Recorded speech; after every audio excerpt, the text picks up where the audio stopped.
Un serpent à sonnette mord rarement, à moins qu'on le provoque.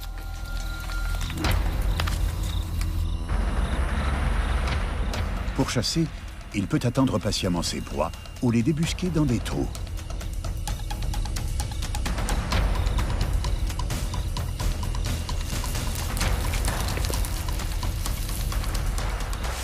Il attaque en 5/10 de seconde et mord sa proie avec ses crochets remplis de venin, contrairement à la plupart des serpents qui étouffent leurs victimes.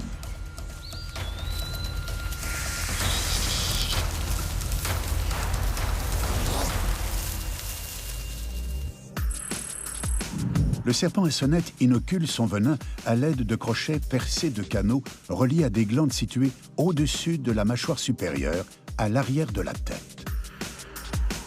Pendant la morsure, les muscles autour des glandes se contractent pour envoyer le venin dans les crochets. Au repos, ces derniers se replient contre le palais.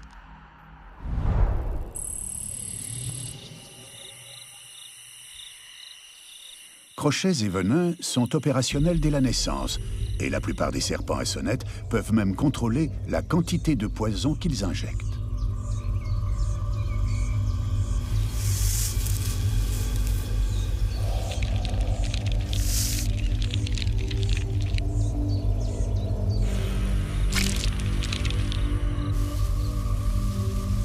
Le venin a pour effet de détruire les tissus et d'empêcher le sang de coaguler.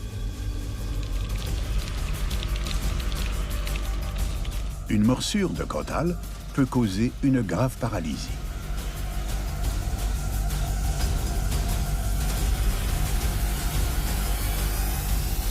Quand la proie est mordue, elle ne meurt pas immédiatement et semble même pouvoir s'enfuir. Mais le venin ne tarde pas à agir.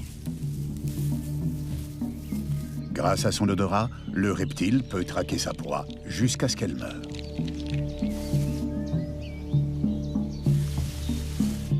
En se servant de sa langue et de son museau, il localise la tête de sa victime et l'avale en un morceau.